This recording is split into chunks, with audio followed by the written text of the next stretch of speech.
Welcome to the GCN Tech Show. This week we're discussing the secret tech that pros are using at the Tour de France because, well, it's really cool and there's a surprising amount of it. We also have loads more hot tech, including new shoes from Canyon, a Miguel Induráin custom Pinarello, and a bunch more hot tech from the Tour de France, as well as comments of the week and the Bike Vault.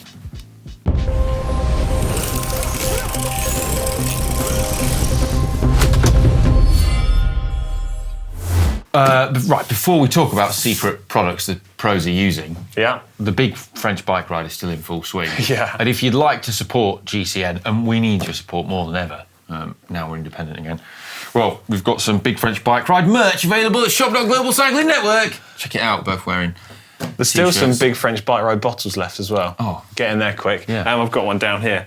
This could actually be one that's for sale. Who knows? Limited edition stock slats. I'll look after it. Anyway, we're talking about top secret tech that Tour de France riders are using. So this is different to the sponsor stuff. We're sort of kind of talking about products where they've moved away from what they're supposed to be using. And, you know, arguably, these products are more interesting because all the teams and riders have sponsors. Yeah.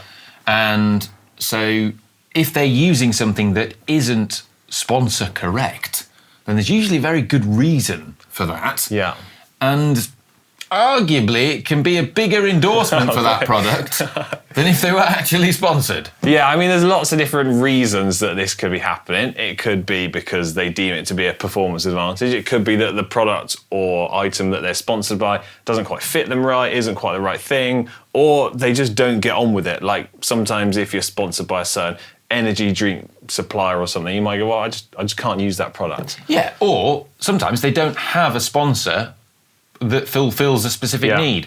So not every team will have, say, a shoe sponsor, or not every team might have a helmet sponsor that makes a time trial helmet or something. Yeah. So there's that aspect as well. Well, either way, I find all this stuff incredibly interesting. Yes. So we've picked out some of our standout things. I'm laughing because I know what's first on the list and I know what you're going to say. Well, the other thing, before we get into that, the other category we forgot about is just prototype stuff, which is also really interesting. I didn't know you were going to say that. Well, they use, top secret prototype things. Yeah. But, secret things the pro use. Yeah. Obviously, before the people will be in the comments if we don't say this, so we've got to beat them to it. Yeah. Hidden motors.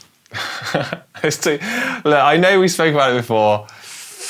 We've had in-depth conversations about it. I don't think people are using motors, but I'm excited by the potentially the concept and the tech behind it. Well, the final episode of the Ghost in the Machine podcast by Chris Marshall-Bell is out. A shout out to that, and you know that is discussing that. Some pretty big revelations in it, and the UCI seems to firmly believe that they have been, you know, used and it's a thing, and otherwise I wouldn't be looking for it. Yeah, I mean, it's fine. Jury's out, but we cannot confirm or deny if that is happening, but we'll keep an eye on it. We'll keep an eye on it. And dialing it back somewhat to slightly more sensible and plausible things, let's talk about wheels, because clearly it's a really visual part of the bike, and I'm not generally wanting to talk about road bikes here, because when you get into the time trial setup and stages is where it feels like you start to see people deviating away from the norm and the sponsor stuff, right?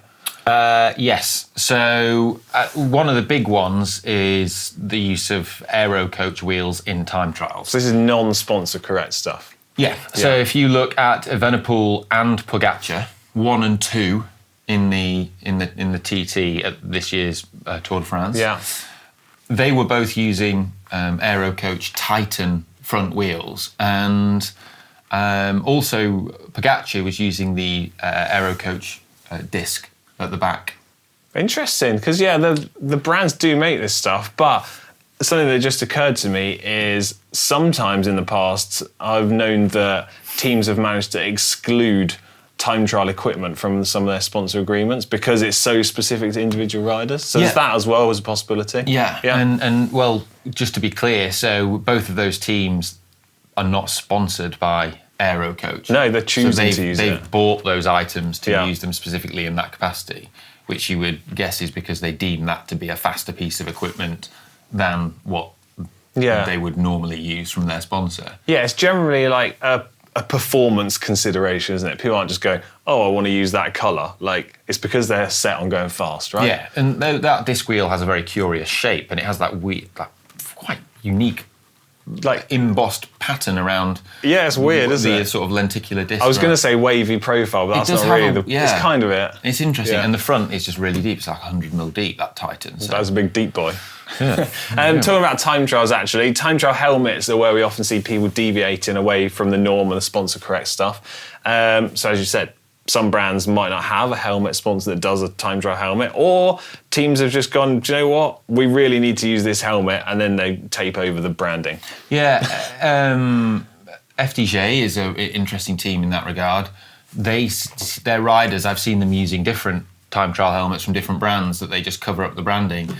Stefan Kung, one of the best in the world at the discipline, you know, we've said it before, he keeps using a wide body Met drone. Yeah. And then it is a fast helmet on a lot of people. Yeah, that's been tested by a lot of people. Yeah, and Mads Pedersen also, they're not sponsored by Met, but other people on his team use that helmet as well. I think it's funny when you see like riders using the wrong part and they've literally just like put pen over the logo or put tape over it. I think it draws your attention to it more. Yeah. I think it's just one of those helmets that just tests fast on quite a lot of people. Yeah. Which is good.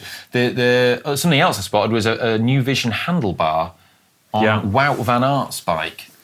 I haven't spotted this, so you're going to have to carry this one. What made it look different was the carbon weave was very clearly visible. Okay. There was like a big thick weave on it. Yeah. So I'm guessing it's probably a different shape. But that does, talking of handlebars, it's not just like prototype new things. Yeah. The pros often do use handlebars that the rest of us can't get or don't have. Yeah, we've seen this a couple of times, different teams. I think, is Pidcock using a slightly different handlebar? Yeah, so this is quite a curious thing. So it was on his new Pinarello F. The rest of the team all have the new cockpit. Yeah, to go with the new bike. Yeah, which is mega. Like, I mean, I absolutely love it. And the fact that it's available in every single size, combination, stem and width imaginable. But Pidcock appears to be using the old shaped bar with the new style stem. So it's something that's been specially made. Oh, wow, okay, yeah, fair. Matthew van der Poel also seems to, a lot of the Canyon-sponsored teams have that, like, negative angled stem, which is different to what you get as a customer as well. Yeah, on the Canyon cockpit, if you have a look, Van der Poel's stem definitely points down quite a bit more than. So we noticed this a while back, right? And a couple of weeks ago, I was actually out at Canyon Mega Base in Germany, and I asked the actual handlebar engineer, the guy that designs this stuff. I was like, look, Ollie and I are always talking about whether Van der Poel's got a different handlebar setup to what's available. And he went, yeah, we make them special ones. There you go. There you go. That was the answer. That was easy. Yeah. What about special frames too? Because I feel like this is an area that lots of people speculate about, but I feel quite confident in saying pro riders are basically using the like off-the-shelf offering, basically. Yeah, I think this is something that used to happen a lot more than it happens now. I too believe that most pros are using off-the-peg bikes, the same as what you or I would buy. Yeah. In the past, 10 years ago, I think this was happening more, but where they would get a special pro-only layup. Super lightweight. Although, we did see, when I was there at this year's tour, that Lotto Destiny did have some prototype Orbea frames, which were rather cool, that were a special layup to be lighter and stiffer and designed around the build of an average pro rather than an average cyclist. Yeah, that makes sense. Yeah. So does that mean, in theory, judging by the way the UCI rules and regulations work, some point soon that's going to have to be made like a proper commercially available bike, do you think? Yeah, but there's rules within that about the prototyping process, and you can use prototypes in races, but they have to be like But yeah, I think it could be something that we see released in the future. That's exciting. But I mean, the other thing is, like, I think in the past we have seen, like, Pinarello did their extra light version, which was essentially like a pro-only one, but that was commercially available as well. But I can't. I can't remember what it was. It was like a thinner frame, basically. Prior to that, you remember when we tested in the wind tunnel? I got Bradley Wiggins bikes. Yeah. When you did all the different generations. Yes. Yeah. And that F8 of Bradley Wiggins that we had. Yeah. That was like, there was just something about that. Like it was very light, that bike. Yeah. And I felt that was.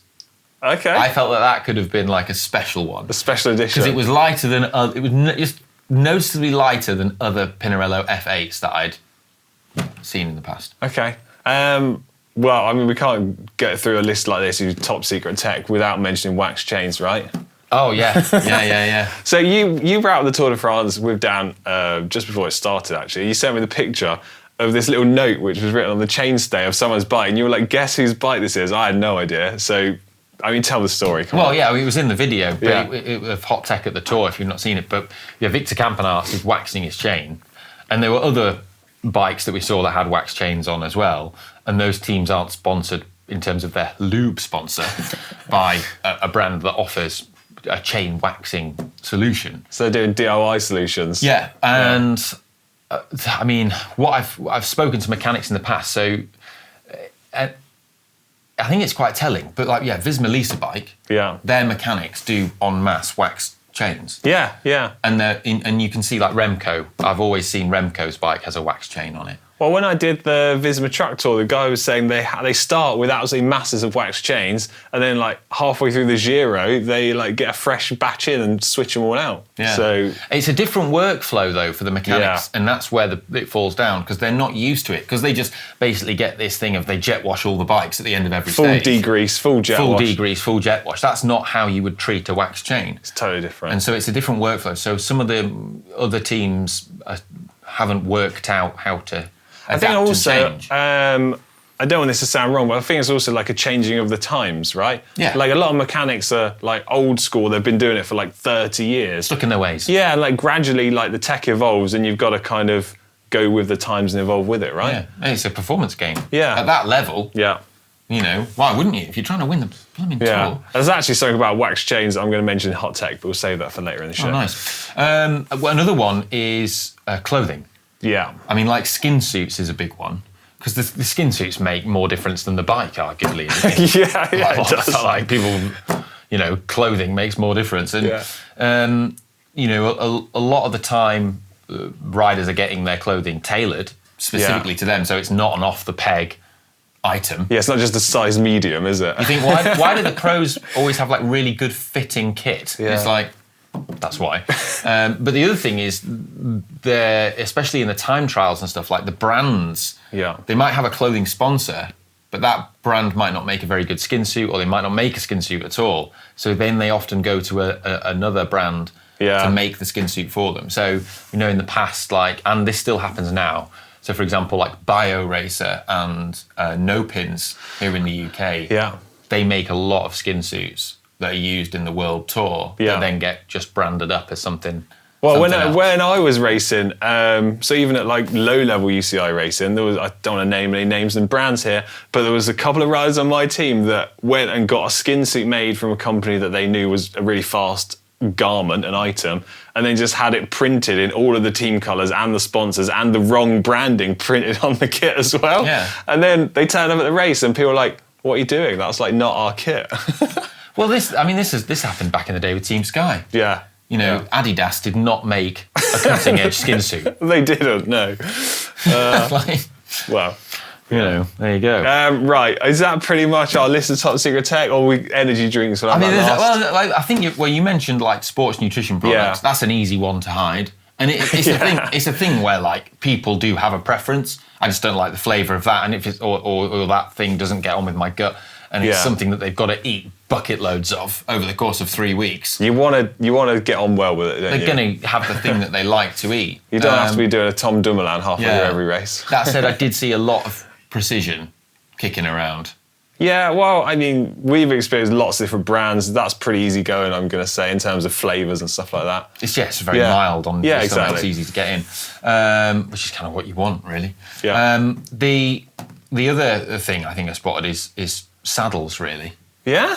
Yeah. Different. Okay. Yeah. Well, I think saddles and shoes. It's like those contact points. Yeah. Because, in the past, we've seen riders who have been on a team that has a shoe sponsor, and then the sneaky thing they often do is get like shoe covers printed. Yeah, that look like the shoes. That look like the actual shoe, like a bit of camouflage. But now a lot of brands just let riders a lot of teams let riders have individual shoe sponsors because of that reason. Yeah, I think sometimes teams now like move away from even having a shoe sponsor. They're like, do you know what? We're wasting our time here. Just use the shoes that you want to use. Yeah. And a lot of riders do sign their own shoe deals, which I think makes sense. Right. Is that our list of top secret tech that we've spotted? I think basically, if there's more stuff that you guys at home have seen, let us know in the comments section down below, because it's kind of like a fun little game of picking the stuff out, right? Yeah. Yeah. All right. It's now time for hot and spicy tech, and we're going to kick things off with chain waxing because we are a pair of nerds. Oh, yeah.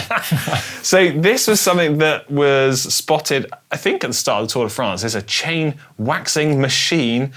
Now, details about this are pretty thin on the ground, but we can see what it looks like. And I think I understand the principle of how it works. Have you seen it first? Yeah. It looks like a turbo trainer at first.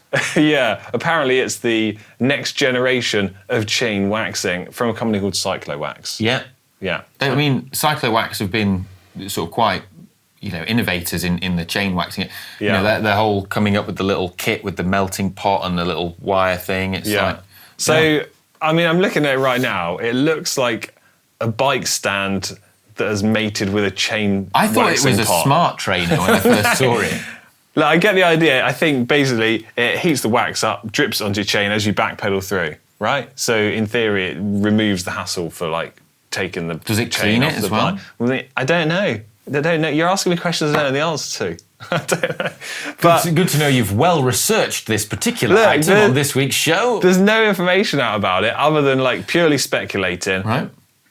I think this is complicating chain waxing more than just taking the chain out. I'm going to reserve judgment. I'm going to message Cyclowax and find out what the deal is. There's a section at the bottom of their website that you can fill out to try the system out. Maybe we should just do that. Yeah. Right, next time in Hot Tech, we have got a custom Miguel Induráin bike from Pinarello. Yeah, well, Induráin, famous for using Pinarellos throughout his career. At Benesto, our records on the swords and, all through his Tour de France victories and stuff. They've made him a new bike. Yeah. He still rides a lot, Big Mig. Big Mig. Are you on those terms with him, are you? He does that. He does the big, amazing Gran Fondo in Spain, Quebrantahuesos. Oh, okay, wow. He's big into it, Big Mig. So he was riding this customised bike at the Maratona the weekend, and it is in full Luxter red design, and apparently he collected it in person. It does Pinarello. look incredible. Yeah. And also, it looks like, to my eye, that looks like it's a 575 as well, which is the same size I ride. We've got so much in common, me and Big Mig. Yeah. Both ride Pinarellos. I think both ride a 575. Yeah. Oh. Any other similarities? Basically the same person. Both have heads. Yeah. Yeah. Shall I move on? Yeah. I just want to tell you one funny story about Big Mig, right? I feel like you're sharing it anyway. Oh, I'm going to tell you anyway. I was in Mallorca, in Palma, and I went into the Rafa cafe. Yeah. And I ordered a coffee from this guy, and there was this the guy who made my coffee and served me. Yeah. Right. And I went, do you know who you look like? You look like Miguel Induráin. And he was like, see, he is my father. What? Yeah. Oh, that is actually a cool story. There you go. I'm glad you shared that with me. Right. Also, do you like my accent then? Was that good? You like that? Yeah, it was better than any accent Connor has ever done before. Sorry, Connor. Right, we need to talk about the glasses that Dylan Groenewegen was spotted wearing at the Tour de France because I saw him at Eurobike, right? I made a little video and people are like losing their minds slightly about it. What do you think about them? The little nose beak. Is it too Batman-like? Is it aero? Is it cheating? Is it for sun protection? We always like talk about the UCI not having jurisdiction. Okay, they do. This is a moment where I'm glad that in some places they do have jurisdiction. Okay, and so we'll leave it at that. Okay. One thing though, I asked Manon last week, right? Yeah. How many watts would they have to save you in order for you to wear them? 10. It's that glass has got to be 40k an hour. That's going to be proven. It's going to be categorically proven. They're saving you 10 watts at 40k an hour. Yeah. And you wear them. Yeah. If it's any less, I'm not interested. But I mean, that's got to be like, it's not just like, 9.99999. No, I'm not interested. Right, what are we next? Time trial tech. I spotted the new giant Trinity prototype at Eurobike. Yeah. Check out the video, it was out on the weekend. Have you got any thoughts on the bike? Well, it looked good, doesn't it? I mean, it does look good. It's fast. It's got wide boy forks, super like deep fork blades, and the same for the rear stays, basically. I mean, it's been around a while now because Luke Plapp's been riding on it in the Tour de France warm-up races and stuff. So, also, another cool bit of TT tech, Bruno Amarai, French national TT champion, riding for Age Desert. Decathlon Age Desert Le Mondial. Yeah, he had his new Van Riezel TT bike, which it has this like galaxy paint job on it, and then the French national colours. But it's like all like stars. It looked like the paint job looks sparkly and like stars and galaxy. And it looks. The Van Riezel have been rolling out some cool custom like paint on some of the bikes as well, and I'm sure I've seen a slightly different looking road bike out there somewhere. I don't know. What else are we talking about? New handlebar you mentioned earlier on that Wout van Aert was riding. I think there was a custom painted version for Mark Cavendish, which was very slick looking. That's pretty much the last of my hot tech from the Tour de France. Yeah, cool. Shoes. Not from the Tour de France, not seen them there, but also in hot tech this week, some new shoes. Okay. Which is from Canyon. Yeah. Not known for making shoes. But they've launched some new shoes. They're called the Tempr CFR footwear line. That's in line with their branding, is it? It's CFR footwear, of course. Well, yeah. And they've got two sets of shoes. So they've got their road racing shoe, and they've also got a shoe that's designed for cross-country mountain biking and performance like gravel racing and stuff. They are priced at €329.95. Yeah. And the road shoe weighs 250 grams in a size 42. Yeah. And the off-road shoe, which has is this very similar looking, but has like a gum tread on the bottom of it. Like that, yeah. Or has a black tread on the other different colour. They're priced the same, and they're 290 grams in size 42. I like the look of these. They look similar to a shoe that I've seen before, is what I would say. They look white. Well, they look. They're available in white and black. They look white. And they come with the nice, like, lithium boa dials on them. I think they look really smart. Yeah, they do look really cool. I like simple-looking shoes. I like my favourite. I don't like it when there's loads going on. Not bothered by the colours, are you? Because you're colourblind. No, I can't see them. Finally, in hot tech, I want to talk about a new mini pump I've got. Not that exciting. Right, this is from Topeak, right? Ollie, I'll exclude you for a second. Ollie had one of these a few weeks ago. I was immediately very jealous and asked Topeak to very kindly send me a new one out. So this is going to be my new pump moving forwards. It's small but mighty. Packs a punch, that thing. Yeah, and the pump as well. Yeah. Right. Unbelievable. More hot tech next week.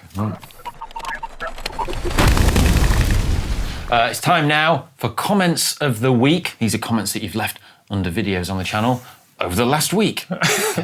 Brilliant. Love it. From the show last week, I wasn't here. It was you and Manon. First comment is from Sparky J231. They say, Manon was catching feelings when that French accent popped out. What's this all about then?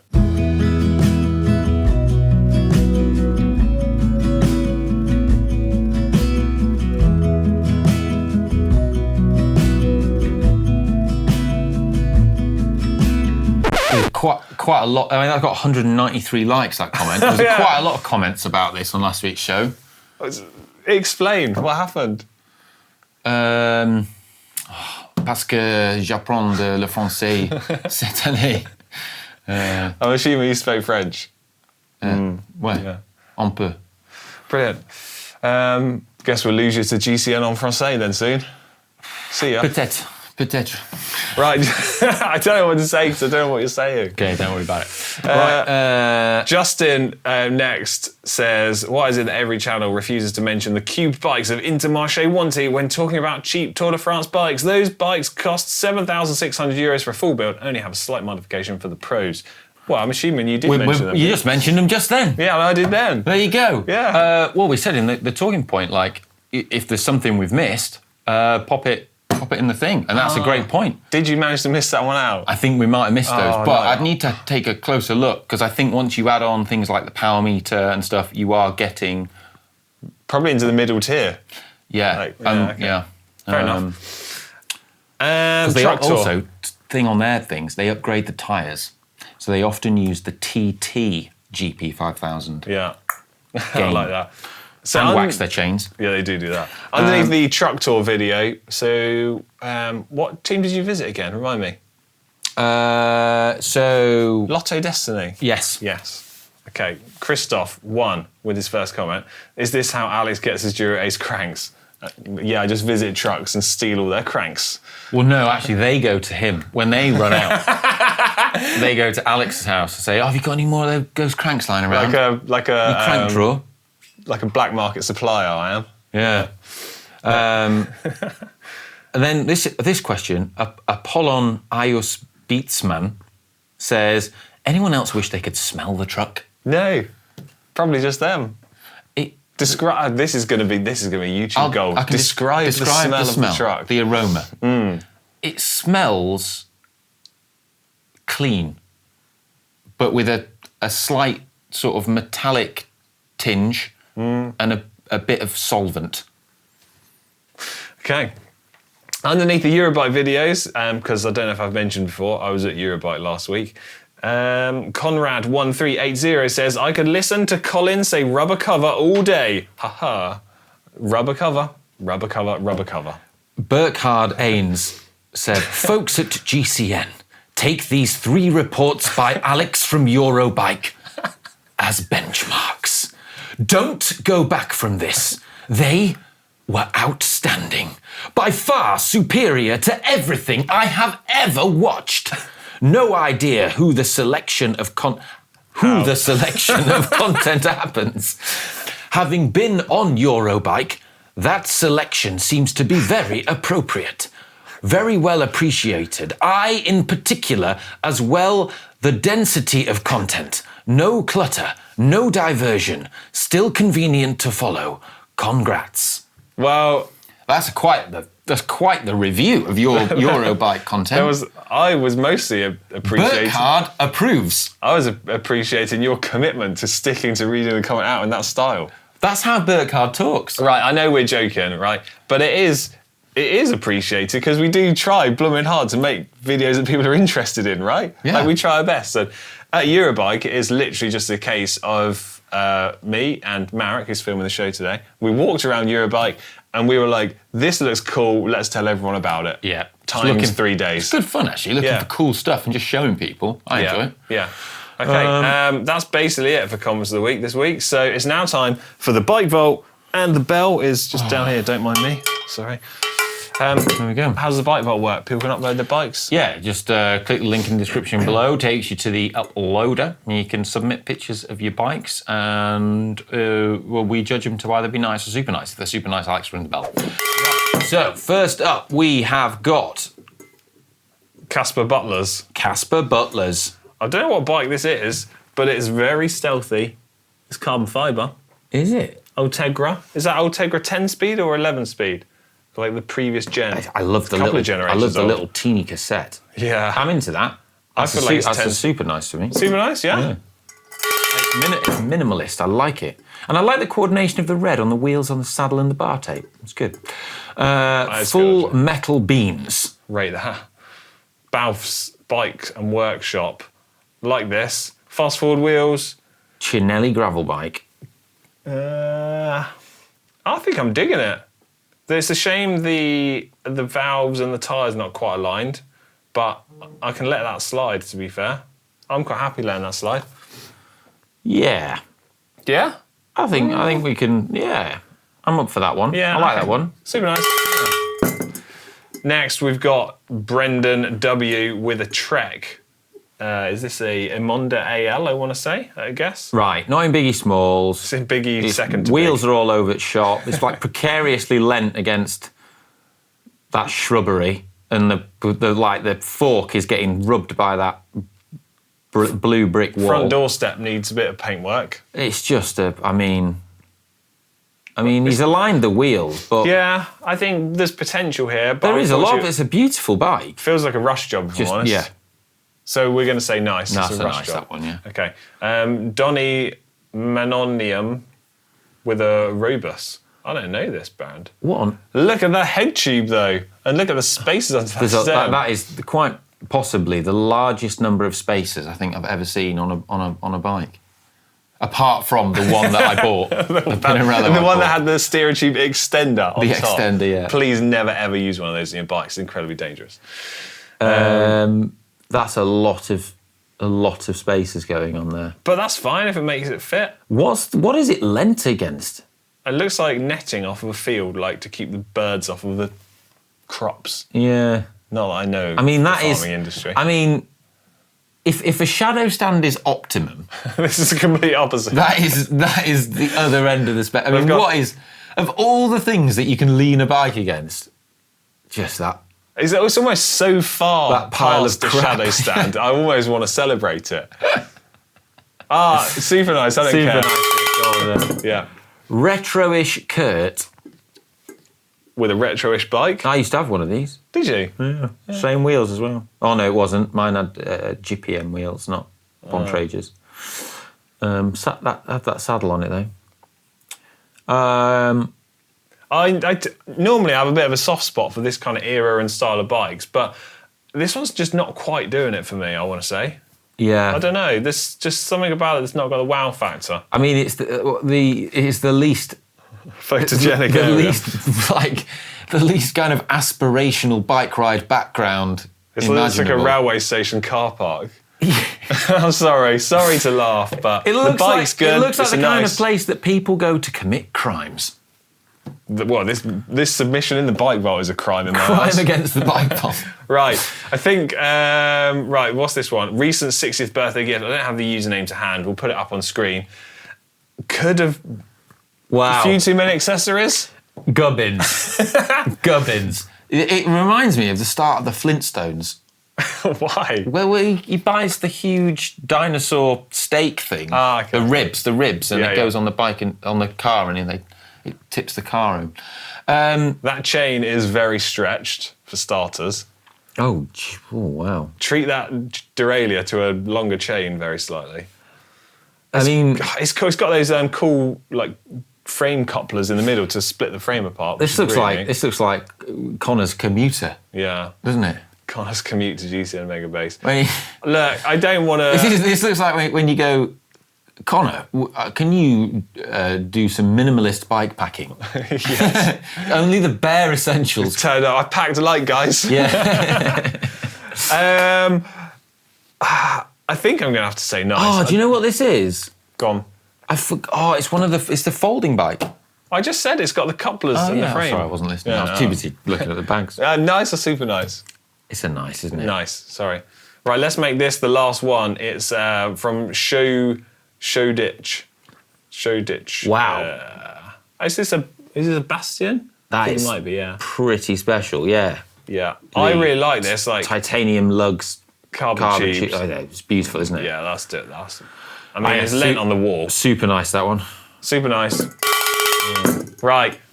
We're going to sign off from the show there. That's it for this week's Bike Vault. The show's been incredible. It's great to be back, Dream Team together. Hope everyone's enjoyed the tech show this week. Let us know in the comments section down below if you've spotted any top secret tech that the pros have been using. And we'll be back next week, won't we? Love you. Bye. Bye.